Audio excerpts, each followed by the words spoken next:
got a fun one lined up for us here tonight. As this individual has been busy himself over the last several weeks, mainly from racing, but also the Dirty Dozen calendar, and we're going to touch on both of those things. We got Jacy Norgaard joining us tonight. Jacy, how are you doing? I'm good, Mason. How are you? I'm doing good. Like I said, it's nice to kind of wind down after a week or two, or actually, I should say 4 months of racing and having a week off feels like you've been away from the track for 3 weeks. Yeah, I kind of missed that feeling of dirt track racing up there being done in October and kind of having 6 months off. I still got one weekend to go out in Phoenix, so not quite to the off season, but we're getting there. It's been a long one. Yeah, I feel like you're one of those people that probably has more miles than me when it comes to racing and traveling for racing this year. Yeah, I've been up and down the United States covering NASCAR Cup Series, and I've had the chance to get back to Wissota Country for quite a few Wissota races, the MPH Invitational, the Wissota 100 again. So still get to go to some dirt tracks, but yeah, I've been to my fair share of racetracks this year. Yeah, it's kind of it's cool to see someone from our kind of area going on the national circuit, especially something as rigorous as a NASCAR Cup schedule. And I'm sure it's got its pros and cons, like you've mentioned. And so, gonna be excited to get to know you throughout the interview. And for those watching, be sure if you have a question, drop it in the chat below. Be sure to ask Jacy, or if you just want to say hi, that's okay too. And so talk to us about where you currently live, because right now it's a little bit different for us here in the Midwest.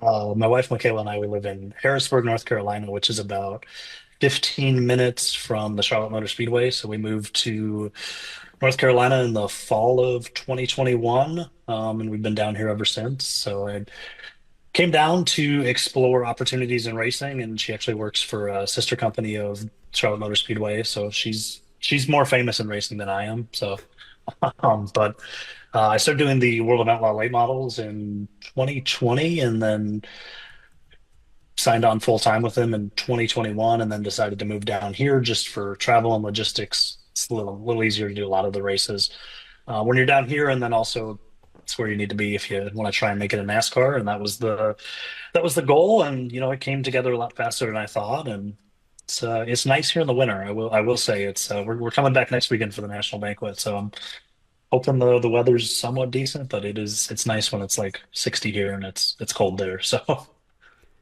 Well, so far, there's been no weather shenanigans as of yet. We've been kind of fortunate this year, or last couple years for that matter. that's good. It's good. I mean, I don't mind snow. It's fine. It's just you get used to it. Your blood thins out down here, so you kind of get used to the warmer weather. But I don't mind the cold. It's fine. Well, and you mentioned being a photographer on the national level. So, is there like really an off season for you once the season ends here in a week or so, or do you still stay pretty busy during those off months? No, I mean it comes to an end. I mean the nice thing about the NASCAR side of things is you're doing all your work at the track. You're not taking anything back with you. Whereas like when I was doing the World of Outlaws, you'd shoot, and then after the races you would edit photos and you'd send them in. Everything is done at the track, very quickly, and you're just done and you go home and you don't think about it. And my off season, I'll spend time with Michaela, and we just had a daughter in April, Norlina, so we'll spend lots of time with her. She's growing really fast. She's 6 months old as of yesterday, so she's a lot of fun, and be her first Christmas, and everybody's coming out this year for Christmas, so that'll be good. But no, the off season's a good time to just not think about racing. But I mean, I'm sure I'll have thoughts about racing, and you know, putting certain things together and figuring out 2026 and stuff. So it stops, but it's always on your mind. So Yeah, I'm the same way. Like, of course, I do a lot of off season like highlight videos and projects, but it's nice to kind of decompress if you're interested in like NFL football. Kind of nice to kind of have some different things to kind of focus and put your attention towards. yeah, and I mean, I will be busy this year putting together stuff for like I help the Wissota out with their social media stuff. I started doing that this year more. So we'll put together some projects and some campaigns with that. We'll bring back the way back Wednesday so that it takes a little bit of time to find some of that stuff, and provide some sort of entertainment on social media channels in the off season. So It's definitely helpful when we have those days where we may be buried in 2 feet of fluffy stuff. yeah, to remind you that it's not always like that, and race season's only 4 or 5 months away. Yeah. Yeah, exactly. Jeremy Bloom's tuning in from Wisconsin. He's saying hi, JC, asking how Norlina is doing. Have you brought her to the racetrack at all yet? Yeah, so she's doing good. Hi, Jeremy. Good to hear from you. She's been to her first racetrack was we brought her to summer shootout at Charlotte Motor Speedway. And then we actually in July, Michaela's sister got married and we came up a week early. And her first dirt track was KRA Speedway in Wilmer, and her grandpa Doug was racing, so she got to see Grandpa race his Mod 4, and got some really cool pictures of her laying on top of the Mod 4. So we're starting to introduce her to racing. So she's getting there. So well, then I don't know if she'll go to as many dirt tracks as I've been to, but I think she'll get to quite a few. So, her mom grew up going to Princeton Speedway, so it'll be nice when we can get her to Princeton Speedway and, hopefully Grandpa's still racing then and she can see him race and see a bunch of other people race as well. So, When you mentioned like a couple of those tracks like KRA and Princeton, are those a couple of the home tracks that you kind of frequented before you got onto the national scene? yeah, Ogilvy Raceway was my home track for a dozen years. I did Princeton Speedway for a little bit when Nikki was running it.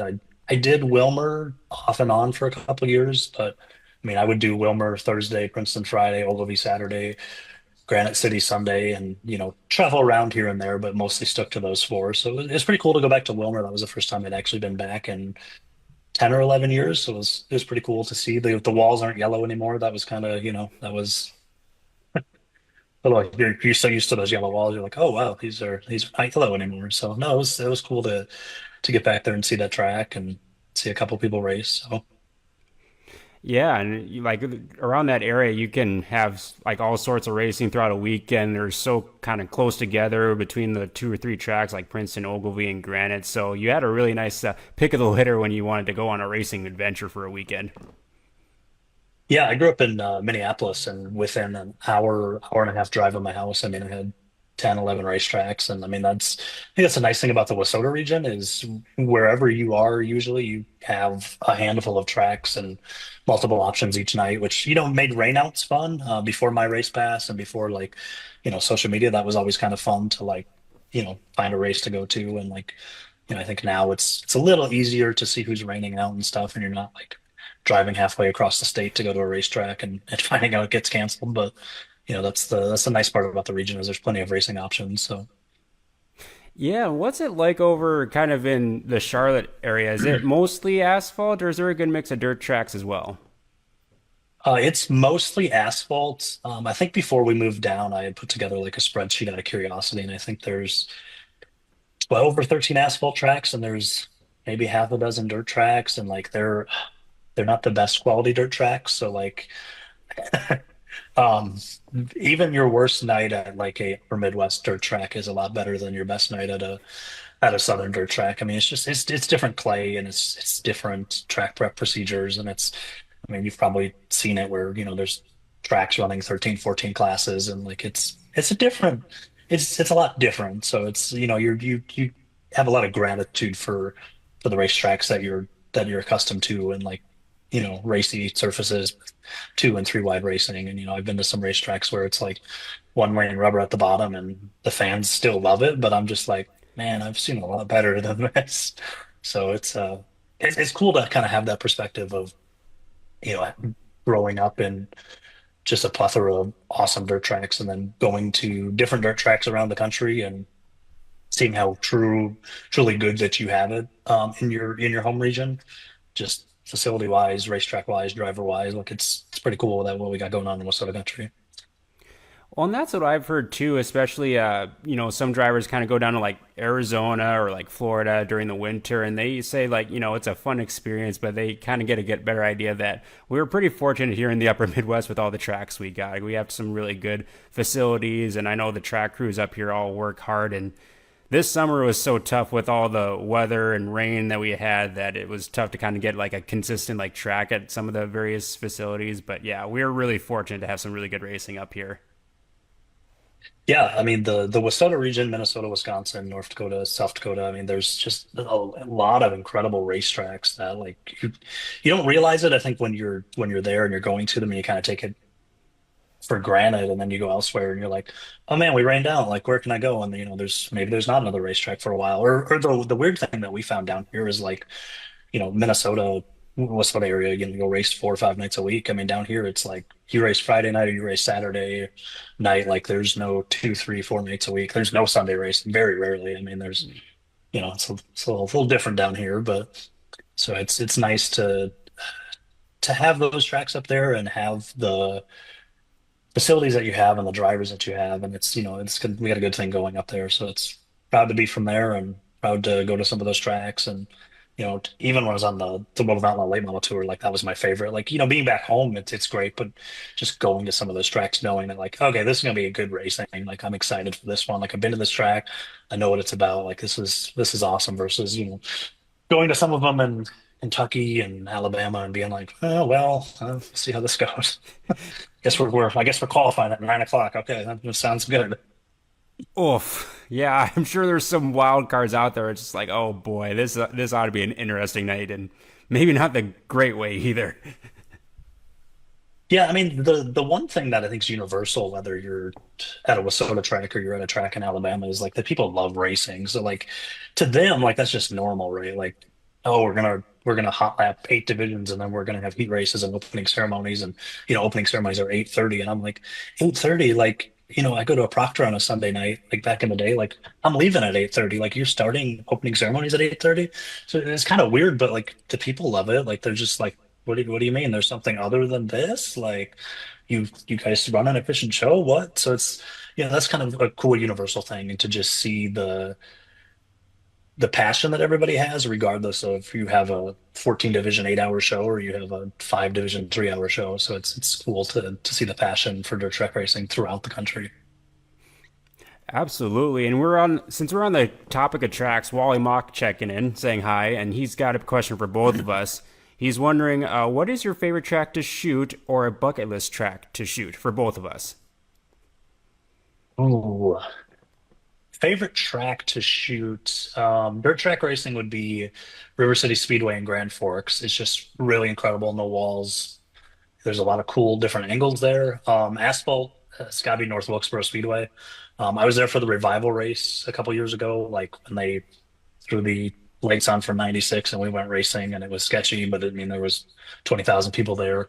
To being fortunate enough to go there several times with the reconfiguration and the upgrades that they've made, and it's just a beautiful facility. And I mean, for me, the lighting is important. Like I want to be able to take good pictures, and it's got to be good lighting. And they spent a lot of money on nice Musco lighting, so it's so much fun to shoot there. And it's the history there, and being able to witness that, that's kind of cool. I've been very fortunate to get to do a lot of cool, unique things in motorsports the last 4 or 5 years, and being part of the revival, and then being able to actually go and shoot North Wilkesboro. And the photo agency I shoot for were the track photographer at North Wilkesboro Speedway. So I was up there a couple weeks ago for the Cars Tour finale. So that was really cool. Just you're there and you're like, man, I can't believe this place was dead and gone, and they brought it back. And it's really cool to see that. But I mean, dirt track racing. I love Ogilvy. Like Ogilvy's great. It's fun to shoot, but like, it's just something about River Cities. Like the always had good pictures there. The sun is really nice, especially when the sun goes down. You get some really nice shots in 3 and 4, and you can make some really good golden hour stuff. So that's got some good pictures the few times I've been to the Sites Memorial. So that's if I had that weekend free, I'd sign up for that one in a heartbeat. But that's it's the MPH Invitational now, so I'll be there next year. Yeah, you're right. Yeah, River Cities is fun. I've actually started to venture onto different spots like during the night, and yeah, there's some really cool places to shoot from. I would agree with that. I would say my personal favorite is probably I-94 in Fergus. That's always been one of my favorite tracks to even just watch a race at Fergus Falls. Is probably one of my favorite tracks to go to, and it seems like it's easy to kind of like venture on, like whether you're in the tailgating area or in the stands or in the infield, you can get some really good shots of like anything at the facility, and so that would probably be my favorite. So thanks for the question there, Wally. Yeah, I mean, Jeremy's I-94. asking, who is Oh, your pick to win on Saturday night at the Gateway Nationals for modifieds and your late model winner? Ooh, I haven't even looked at the entry list, to be honest. I mean, I had to go with Bobby Pierce for late models, though. I mean, I think he's tough to beat. I mean, he's good. He's a good dude. He's gonna be tough to beat there. Modifieds, I'd love to see a Wasota guy do it again. I'd love to see TPO do it, or I call him TPI, Tyler Peterson indoors for that event. But yeah, I'd love to see him do it. It'd be cool to see Blake Adams do it. Like he's had a phenomenal year. That would be just another accomplishment. He could brag to Buzzy that, Buzzy's never done that. So one of the few things he could brag to his dad about if he won. So um, I went to the first Gateway Dirt Nationals in 2016. I've not been back since. Someday maybe I'll go back. We'll see. That's a cool event, and they've done a really incredible job with that event, and it's really cool to kind of have that Supercross meets dirt track racing atmosphere, meets Monster Jam meets WWE. I mean, it's a really fun event to tune into, and I hope some Wasota boys do pretty good down there, and show the rest of the country what Wasota region's all about. Well, and that's one event that I've never been to yet. Over the last few years, usually that's around the same time I go on vacation out to San Diego, and so that's kind of tough to pass that up at that time of year. Yeah, it's still cold in St. Louis, and I mean it is worth seeing. I mean it's just an incredible event. Like if you made a bucket list of dirt track events, like that would be on there. Chili Bowl would be on there. I think any event at Eldora, any premier event at Eldora is really cool to go. I tell people the Wasota 100 is a must see event, especially for my dirt track friends down here. They can't fathom, like, especially like the Parade of Champions. I see pictures and videos of that. They're like, do they all race at the same time? I'm like, no, they don't. But like they bring all the qualified cars down, and it's a really cool event. And they're like, man, that is pretty cool. So I think those are some pretty key events. But yeah, if you get a chance, go to the Gateway Dirt National. It's an experience. That's what I've heard. One of these years, I'll organize my California trip so that maybe I can do back to back Gateway and then California. Maybe I'll plan it out that way. Juanita Really good Knudsen plans. checking in, wondering, JC, what is your favorite class to watch and why? Oh, I wouldn't either. Oh, so the board member asking questions. Ooh, favorite class. Probably modifieds. I think I mean, everywhere you go, there's just, I mean, there's stout fields everywhere, but like modifieds, I feel like, especially growing up going to Ogilvy Raceway, and every Saturday night you had, 8 to 10 guys that are a feature winner anywhere they go, and just to see that caliber of a field is pretty incredible. And like, I like late models, but having done the World of Outlaw late model tour, like you kind of get tired of late models night after night. So it's like it's nice when you get some classic modified racing. So, but I mean, I've seen Hornets put on a good feature as long as it's good racing. Like I'm not super picky. Like I'll watch Hornets, I'll watch Beer Stocks, I'll watch. I mean um the cop cars at the Crown Vics at Granite City. That was entertaining when we were here. When we were there this year. So that's if it's good racing, it's good racing. So, but if I had to pick though, I gotta go with modified. So. Yeah, modifieds are pretty good. I would agree. Modifieds are fun to watch. Do they have a modified class in North Carolina? Is it like UMP or something like that?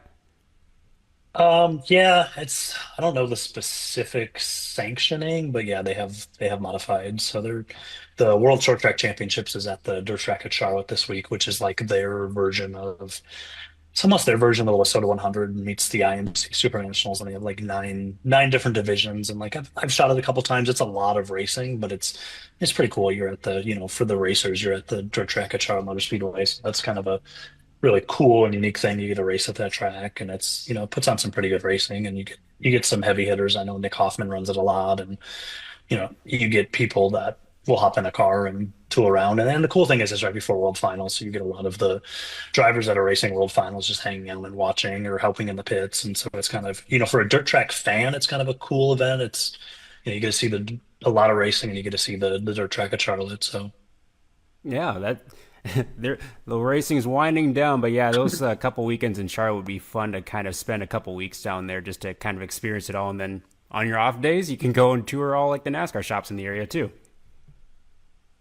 yeah, there's people that did that and do that. So it's definitely a trip worth making. I mean, World Finals is next weekend, but the national banquet's next weekend, so I'll be at the national banquet, which is fine. So I mean, I'm excited for that. It'll be a good time. It's been a few years since I've been to a national banquet, so it'll be nice to see. And Kyle Hall and I are doing some stuff, I guess. So that'll be fun. So when we have some stuff planned with Dennis Eck as well. So when the three of us get together, we turn out some good stuff. If you've ever watched our Soda 100 content, so it's a fun group chat that we have going back and forth year round.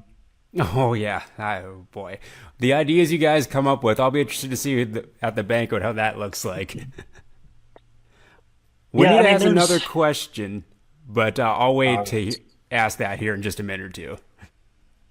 yeah, I mean the God, some of the ideas we come up with. There's quite a few ideas that like never make it out of the group chat because we're like that would be funny, but I don't want I don't want Nikki or Callie or Juanita or anybody calling me and being like, "Hey, don't do that again." So we try to we have fun, but we try to recognize our audience, and we push the envelope a little more each year, and I think we did that a little more this year with the introduction of the weekend dirt date, and that was a lot of fun to produce and write, and a lot of fun to set up, and I think it's something to build on for next year's 100. Yeah, and I suppose those ideas like they don't just come out like just like the day before or the week before the event. Those are probably like ideas that have taken like weeks and months to kind of put together and writing all that stuff. Like some of the stuff you come up with, I'm like, boy, that must have taken a lot of time to put that all together. Yeah, I mean, Kyle Hall and I have probably had a text message thread since got a couple 100s ago, and like we were planning for this year's 100 the Sunday after last year's 100. Like I'm boarding a plane going back to North Carolina, and like we're texting back and forth. Oh man, we should do this, we should do that, and like we have a Google Doc that we throw ideas and jokes into, and it, so many times it'll be 10:30 in the morning, and Kyle will send me a joke. He'll text me a joke, and I'll be like, okay, that's pretty good. So like, we'll do that back and forth, and we're always coming up with ideas, and we have a laundry list of things that content we'd like to do at the 100, and we're slowly working on figuring out ways to do that, and get more drivers involved. Dennis does a lot, and Dennis is quite the character, but I think we've learned that there's several drivers that have an incredible sense of humor, and can really shine and make people laugh, and you know participate in the fun, and really showcase their personalities off the track. So we have a lot of fun with that. So I'm looking forward to continuing to do that, doing some of that at the banquet, and building on what we accomplished this year at the 100. And it was a weird 100 for a lot of different reasons. So being able to hit it really hard next year and for the 40th, and produce some really cool stuff. It's a lot of fun, and I'm very appreciative that Wasota, gives me the keys to the kingdom, and not a lot of rules in place. A lot of use your best judgment, but I appreciate that they let us come and have some fun on social media, and I think people really tend to enjoy it. So Yeah, 40 years. That's gonna be a fun time over at that event here, coming up next year. Okay, I'll ask Juanita's question. She's asking, would either of us want to ever own or be promoter of a racetrack? ooh, do I get it when it's profitable? Like that, I mean, I think it would be fun because I'm all about like, so this year I've been doing the as the digital content manager for Wasota. It's been a very unique perspective to sort of learn the behind the scenes stuff at Wasota and a lot of the stuff that goes on. And taking on a role like that, and assisting in that, you learn a lot that you never knew before. So I'm always about exposing myself to new areas and learning new things. So like I think I would do it if the circumstances were right, because I think it would be fun to be able to do that, and kind of get a different perspective of like what a track owner goes through. And it's a thankless job, and I mean there's especially on the social media side of things, just seeing the feedback and the input that people give, and they'll tell you how to run a racetrack really quick, right? If I ran the internet by or if I ran the racetrack by everybody on the internet is a very popular book. But I think having that perspective is would be really valuable, and getting to kind of see the behind the scenes thing, because just like what I've witnessed with the stuff that Wasota puts into, God, just the 100, for example, it's just like there's so many little things that you would never ever think about, and I'm trying to imagine having to do it on a weekly basis, or try to run the program and then balance getting people in the stands and weather and other racetracks and, other entertainment avenues that people have these days. So it's a tough business, but I wouldn't mind giving it a try. You never know.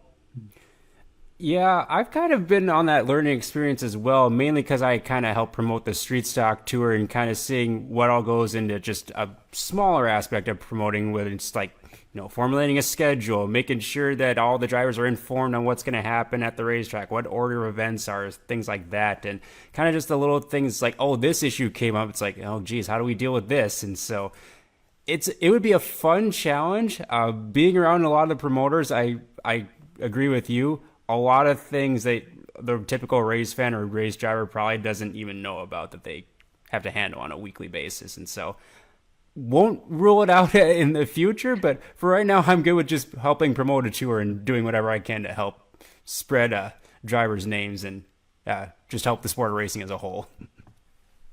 Yeah, I mean, I love doing whatever I can to help promote the sport, especially the Wissota region, and doing what I can to elevate those drivers and the sanctioning body, and talk about it, promote it, and assist where I can with the talents that I do have. And I think that's important to be able to give some of that back. And especially me, like having accomplished what I've accomplished, like I'm very thankful for Wissota and the opportunities that the promoters gave me, and the sanctioning body gave me, and the tracks gave me, and the drivers gave me. So anything I can do to kind of pay that back when I can, and I'm always going to take that opportunity and do that. And to me, that's important to stay connected to where you're from, and give back to that community in any way that you can. With some people do it financially, some do it with their talents. Like I try to do a little bit of both. So Yeah, it definitely takes a lot from many different areas to make racing happen as a whole. And so, thanks for the question there, Juanita.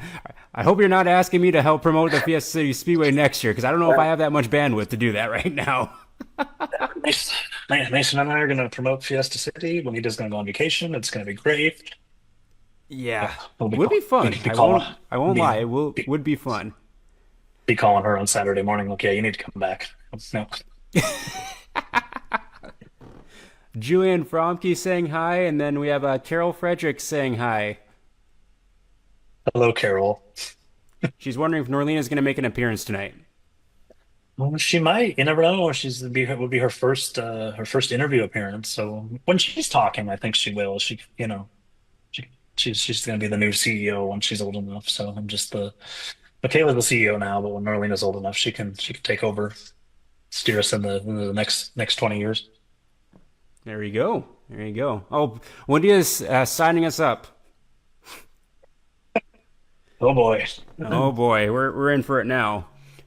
Well, the other thing I wanted to ask you about is you're coming off a busy couple weeks stretch promoting the Dirty Dozen calendar. Now, for those that don't know, JC, of course, has been doing this calendar for, I believe this was the 10th year of this?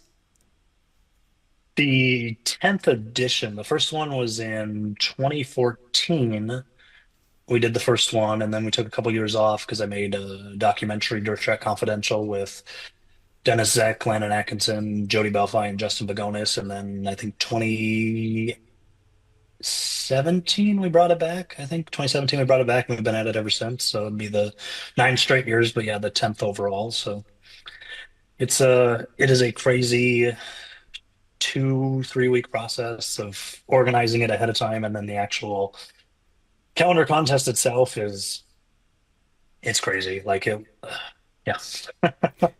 It's it's a lot of behind the scenes stuff of figuring things out and getting it organized and designing a lot of different stuff and building out different things and building it out ahead of time so it's ready to go and according to the schedule, and making it look as professional as possible, which has always been my goal year after year of trying to just improve it and make it easier for people to participate and make it easier for people to vote and share it and get creative, which this year everybody did an outstanding job. And I was just blown away. I mean, to the point where I would open Facebook, and if I saw anything, like I was like, okay, is this is going to be something for the calendar? Isn't it? Like it didn't matter if it was a meme for something else. I'm like, somehow somebody's going to ask me to vote on the calendar. So it's like, it's a hostage takeover of social media for a 10-day period in Wissota country.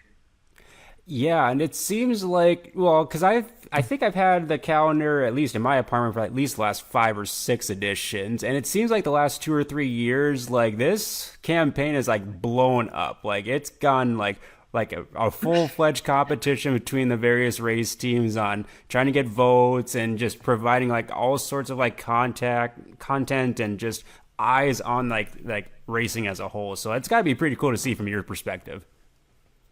Yeah, I think it's to me it's really rewarding because when I initially started it, like I was inspired by Buck Munson. He's done a dirt modified calendar every year for I think 15 or 16 years. So he had been doing a calendar for a while, and I was like, man, it'd be kind of cool to do that for the Wayzata region. And I was like, I don't really want to have to pick drivers because I'm friends with a lot of these guys, and like last thing I want is somebody to call me and be like, hey man, like you hang out in my trailer and you eat my food and you drink my beer. Like, why don't you put me in your calendar? So it's like I'm gonna avoid that. And like I thought it'd be really cool to kind of have a fan participation in it. Like in the very early days, like it was like, hey, comment which drivers you would like to be in the Dirty Dozen calendar. And like then I built a poll off the Facebook comments. And I think the first round was or the first edition was like I think 50, maybe 75 drivers, and then it whittled down to the final 12. And every year it's just gotten bigger and better. And every year I'm also blown away at just like how serious some people take it and like how much fun they have. Which,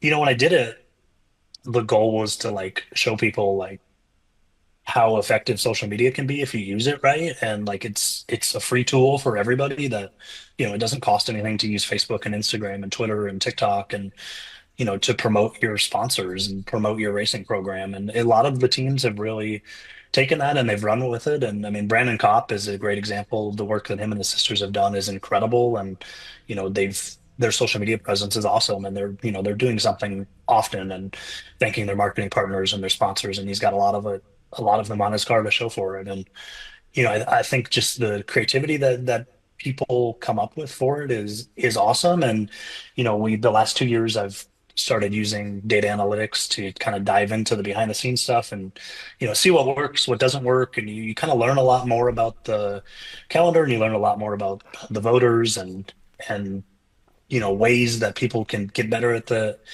campaign. And I think we saw it this year too. Like Josh Simple's a great example of I think his fan page has like 1,800 followers or something, and he's up against people with 15,000, 20,000 followers, and he's still doing better because he was able to get people engaged. And it's to me that's really rewarding to kind of see the results come through and see people have success with it and have fun with it. Some people get a little too serious with it, which I'm a little concerned because I'm like, you're wow, all right, that's it's awesome, but I'm like, all right, tone it down. It's you're scaring me. No, no, it's really cool, and it's just to watch the evolution of it. I mean, I think this year the total individual like voters was 23,000. So like 23,000 different people voted on this calendar contest throughout the entire campaign. So I think to see that and to see those kind of numbers for a voting contest is incredible.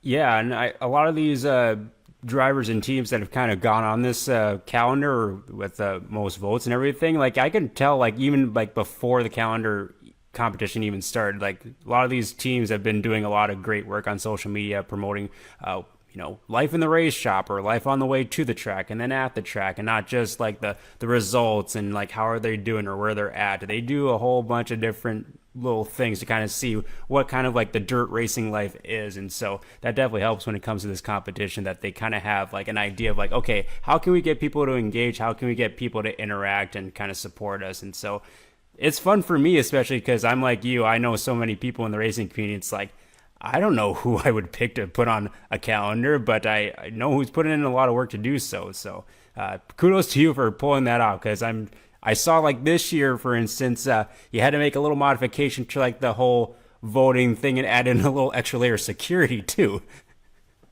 Oh my God.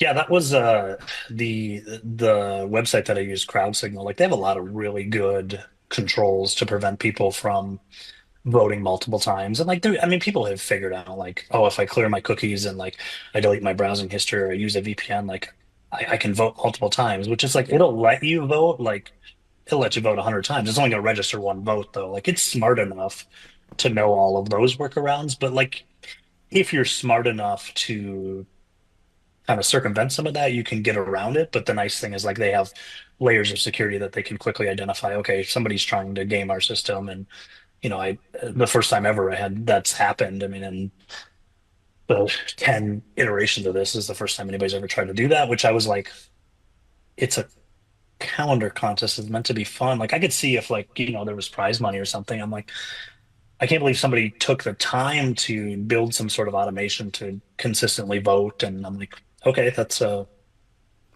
kudos to you for, I guess, having the technological knowledge to do that. But like, why? Like, why would you do that? So, yeah, that was a interesting thing. But I mean, we did the best thing I thought of shutting it down until we could get that issue fixed, and then I had to put another layer of security with everybody having to do a math problem, which I'm sorry. Like,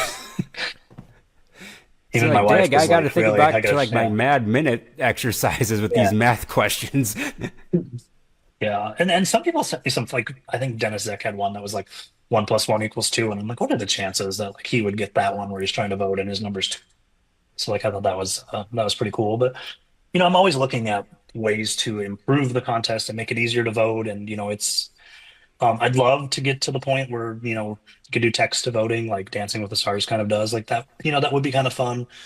There's a lot of different avenues that you could go with that. There's also a lot of different things that you have to do to make sure you're protecting people's phone numbers and a lot of stuff around data security and stuff. And it's like, I don't know if I want to make that investment in becoming compliant with some of the technology requirements surrounding that for this contest. But I'm always looking at things. When we did the March Madness bracket for the Wasota page this year, like that was a different platform that I've considered using for the calendar, and I've played around with that. It's a little more expensive, but it got a lot different features, and it can make it a little more exciting, and you can do a little bit different of things. So I'm always trying to find ways to make it even more exciting and fun, and trying to make the 10 days a little more bearable for the people not in the contest, because I'm sure people are tired of seeing like, hey, vote for me, hey, vote for me, hey, will you please vote? And it's get it, it's a lot. Well, and I think one cool change you had this year on the calendar was like how the lineups for everyone was. So it's kind of similar to like a race night. Like everyone's in heat race, and then you can transfer directly to the final A main, and then there's like a B main and a last chance race. I thought that was like a kind of cool tie-in. It's like, oh, this is kind of fun and kind of tied into a race night, and so you get some people's pages just like, well, go figure, we're in a B main, nothing different than a normal night, and so we need your vote still.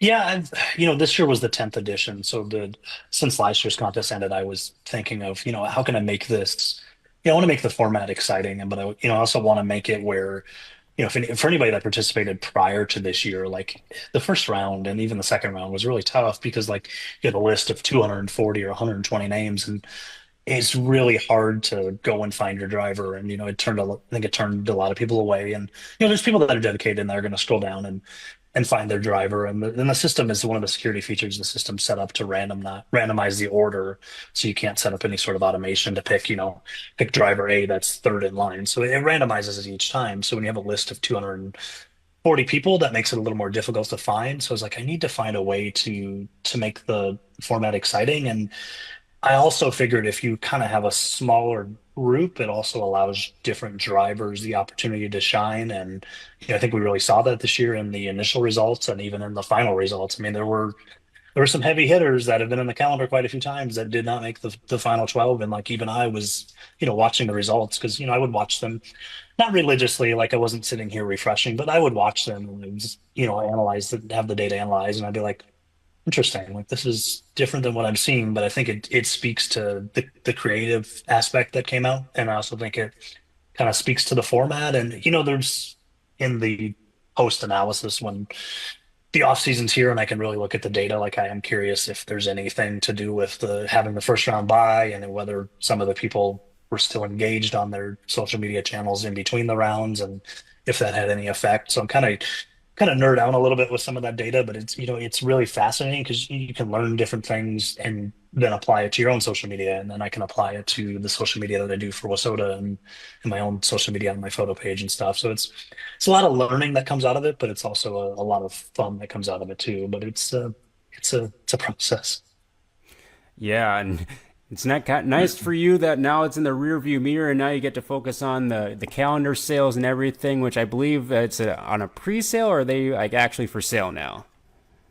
Yeah, so we do a pre-order while the design process goes on, and then depending on how that goes, I'll order a certain number, and then we'll always have some in stock, but it's always best to pre-order just in case you really want to make sure you get one. And I mean, every year it sells more and more, which is great because like, it's not just money in my pocket. Like it's money that, I'm using to fly back to Minnesota and do Wasota races. It's money that I'm using to invest in equipment that we'll use at the 100 and stuff. Like this year at the 100, like, I did headshots and like I paid for all of that equipment with calendar money, and like we bought a green screen and I bought a teleprompter, and like I'm making investments in things that we can use in other aspects. And with a teleprompter there's a lot of stuff that we can do, and we have capabilities of maybe doing some remote shows and stuff. And like I'm always trying to figure out ways to put that money back into Wasota. And there's a lot of different avenues I could go with that. And there's a lot of options available, but it's nice to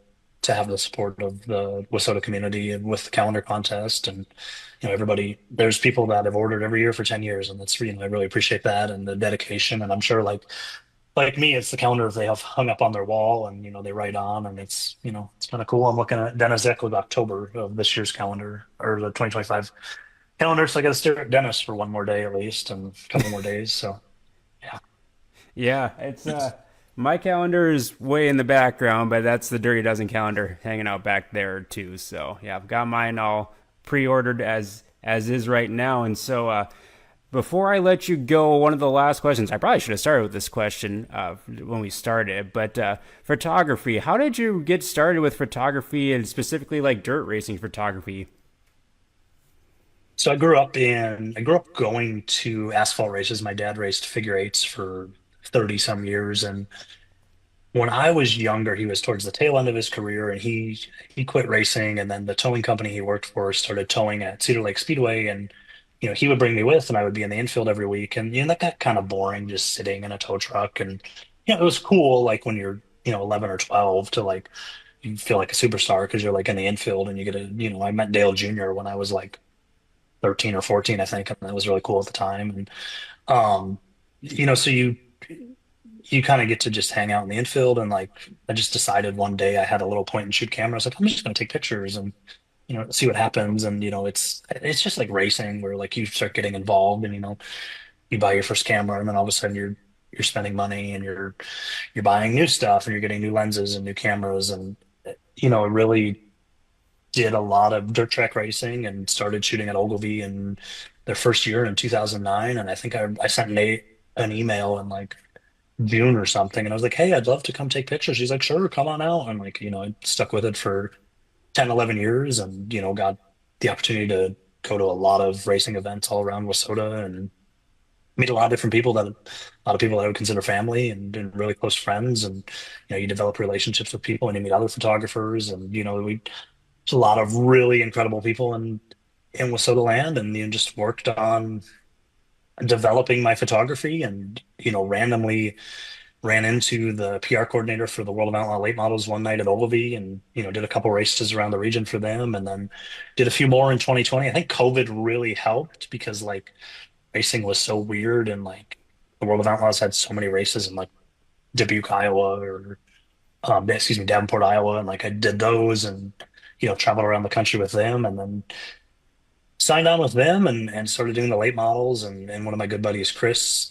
he's a web developer for the World of Outlaws. He's actually a NASCAR photographer, and he's like, hey man, you should come do NASCAR. And I was like, I don't know, man, that's a little different. Like, I don't know, that seems a little much. And did a couple races, and then decided to, it was a tough decision to stop doing the World of Outlaws because you've only ever done dirt track racing. And it's like, that's a tough call. But it's like, NASCAR's, it's a lot different, photography wise. I mean, you can't mess up. Like you have people paying a lot of money for photos and opportunities to meet drivers and sponsors paying a lot of money, and like you have got to be on your A game all the time. And like it's high pressure, but it's fast turnaround. Like, I'm working, last weekend in Martinsville, I probably took 3,000 pictures during the race and came in and worked them and sent them to all of our clients. And like, that's between coming in and uploading to clients, like you're talking a 30, 45 minute process. Like you're doing it really quick. So it's a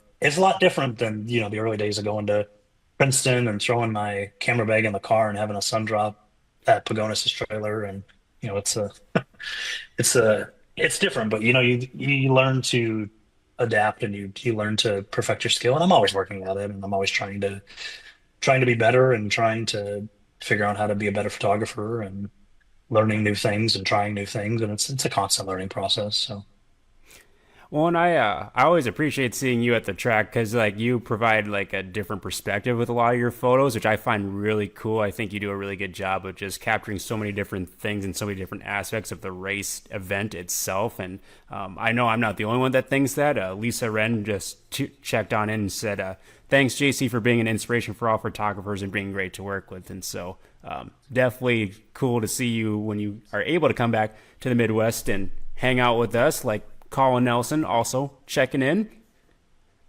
He's also Colin's asking which one of Colin's a us good is dude. more likely to accept a scooter ride.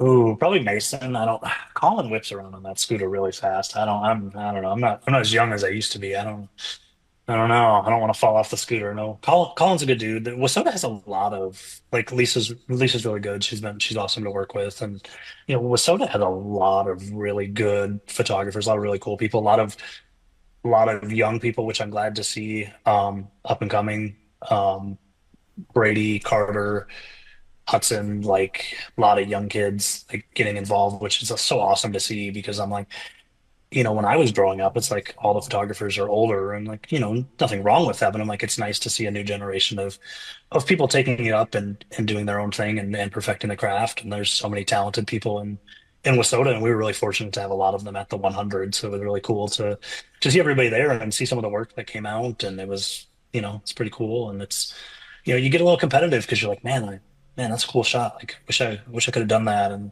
the 100's tough for me to shoot because I'm doing so much video production and social media stuff, and there's very little time to go and shoot pictures. And it's like you want to because like for me, I see something, I'm like, oh man, that'd be a cool picture. Like that would be really cool. And I'm like, man, I should go do that. And it's kind of hard to balance some of that stuff sometimes. Yeah, don't worry, I'm right there with you. It's like it's hard to do multiple things at once, and I'm like, yeah, you kind of just got to do what you can where you're at currently. And Tammy Jo Kuhn saying, proud of you. Buck Munson also saying, my hero. I 2020, I think 2020 or 2021, I had a I'm no Buck Munson tour as a joke. Somebody had made another photographer had made a comment about like, oh, I'm no Buck Munson. I was like, you know what? I'm gonna call my entire season the I'm no Buck Munson tour. So Buck's a good dude, really, really good photographer. He's an icon shooter. He's smart. He's, my good buddy Tim Hunt. He's a Canon shooter. Not very smart. Uh, but no, there's a lot of good photographers. Been very fortunate to meet them, and even on the NASCAR side of thing, getting to shoot with some of the photographers that like I grew up looking at their pictures in Sports Illustrated and NASCAR scene and stuff, and getting to shoot with them weekly, and like the talent level was just amazing, and I'm just blown away that I get the abilities to do that, and and it's been a fun ride from dirt tracks to that, and it's a unique experience, and it's always fun to come back and do dirt track racing. Just the speed differential is my favorite part because like you go from cars going 180 to 200 miles an hour to like 75 to 90 miles an hour. So it's like it's almost like some can be a little easier at first, and then you settle back in. You're like, okay, it's not as easy as I thought. I still gotta do good with this, but it's a lot of fun. So. Good. Good. Well, I appreciate you taking some time out of your schedule. It's always good to chat with you and see what you're up to these days. Where can people follow you or keep track of your work, whether it's now or near in the future? My Facebook page, Jacy Norgaard Photo. My Instagram, Jacy Norgaard Photo. Twitter is Jacy Norgaard, I think. I mean, I tweet a little bit of photos, but that's mostly just, trash talking and stuff. I've had some very famous run-ins with people over the Gateway Dirt Nationals on Twitter, so I like to have a good time. So, but like to have fun on social media. So we'll have a good off season and a lot of fun stuff in store for 2026. So it'll be good. Hoping to get back for a few Wasota weekends. Really would like to, the calendar had a lot of first time appearances, which to me is awesome to see just new people getting involved. And, we had McKenna, who's from Grand Forks area, and like we're starting to expand out. And like to me, that's really cool to kind of see the evolution. I'd like to continue to evolve west and, a little more north. And, I'd like to get to Canada and to a couple racetracks and stuff. So going to be fun to try and plan some Minnesota races and get to some of those tracks and see a lot of people. So that's always fun trying to figure out what Minnesota tracks you want to go to because you have a lot of options and it's hard to pick sometimes. Oh, believe me, I understand fully what that's like on a weekly basis. It's like, dang, where am I going to go this weekend? Way too many good options. Yeah, it's a fun problem to have. So we got a lot of good racing in the Minnesota country. So I'm looking forward to getting back for some more of it. And of course the MPH Invitational and the Minnesota 100. You always a lot of work and I don't get a lot of sleep that week, but we have a lot of fun. So I'm really looking forward to that again. And we got a lot of fun stuff in mind for that, and a lot of stuff we'll spend time figuring out how to do. And Kyle is great at coming up with crazy ideas, and got to figure out how to execute a lot of them and be like, I think we could do that. Like, I don't know, I'm gonna have to find out, and maybe see what we can do. So it's a fun part of the process. Absolutely. Well, looking forward to seeing you in a couple weeks at the, I believe yeah, 2 weeks at the Wasota National Banquet. Be sure to That's enjoy the right. sun down in Phoenix or the warmer weather because it's coming. Those days are few and far between coming here soon. Yeah, it's gonna be a little warm in Phoenix this weekend, but it'll be a good time. But it'll be nice to get back to the national banquet. Don't forget to buy your banquet tickets. They're on sale until Saturday. Don't forget to buy them. So you gotta get there to come enjoy the experience. And you never know what kind of shenanigans we got planned. So it'll be a good time. I like the banquet and some of the red carpet festivities. I'm sure Michaela and I will partake in. So and I'm sure Dennis will con me into something. So we'll see. Yeah, I got to be careful too because I'm sitting at the same table as Juanita, so she's really gonna be trying to sell me and probably you on this whole promoting thing going into next year. Oh boy. Yeah. All right, well, you never know. We'll see. $100,000 to win Hornet race at Juanita's track. You heard it here first. Oh gosh. Alrighty, thank you everyone for tuning in. We'll be back with another interview hopefully in the next couple weeks again. And thank you once again, JC. Hope the weekend and everything goes well for you. Yeah, thanks, Mason.